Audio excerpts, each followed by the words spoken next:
গরুর নাম নাটোরের বাদশা। 4 বছর যাবৎ এই গরু আমার সংসারের পরিবার সদস্য মিলে সবাই লালন পালন করতেছি। কোনো মেডিসিন মুক্ত আর কি। কাঁচা খোল খোল এগুলো দিয়েই লালন পালন করতেছি।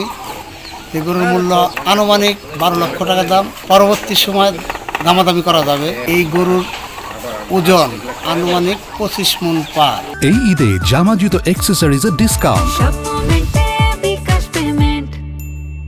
অনেকে আসছে, খালি মানুষ মুখে শুনি, কোনোদিন দেখতে আসি নাই। তো আজকে অনেক মানুষ আসছে, এই কারণে গরুটা আমিও দেখতে আসছি। কাঁচা ঘাস ভুসি এগুলোই খাওয়াই, মেডিসিন জাতীয় কোনো জিনিস আমরা খাওয়াই না আমাদের এই বাচ্চার জন্য। গরু হচ্ছে নাম রাখছি বাদশাহ। এই গরুকে পোয়াল, কাঁচা ঘাস, ভুসি, খোল এইসব খায়। এই গরুটাকে খুব কষ্ট করে লালন পালন করতেছে 4টা বছর ধরে। আমাদের গরুর নাম রেখেছি বাদশা, নাটোরের বাদশা। আমার স্বামী, আমার ছেলে তাকে লালন পালন করে মানুষ করেছে। যেরকম সন্তান মানুষ করে সেরকম করে মানুষ করেছে। নলডাঙ্গা উপজেলায় সবচেয়ে যে বড় গরুটি আছে সেটি ত্রিমোহনীর আব্দুল মজিদ, যার আনুমানিক ওজন প্রায় 1000 কেজি, প্রায় 25 মণ।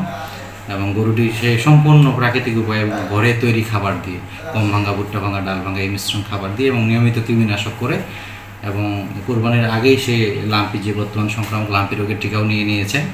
গরুটি প্রস্তুত আছে এবং সেই সাথে আমাদের যে খামারিরা আছেন নলডাঙ্গা উপজেলার সকল খামারি প্রাকৃতিক উপায়ে তাদের গরু লালন পালন করছেন আশা করি যে।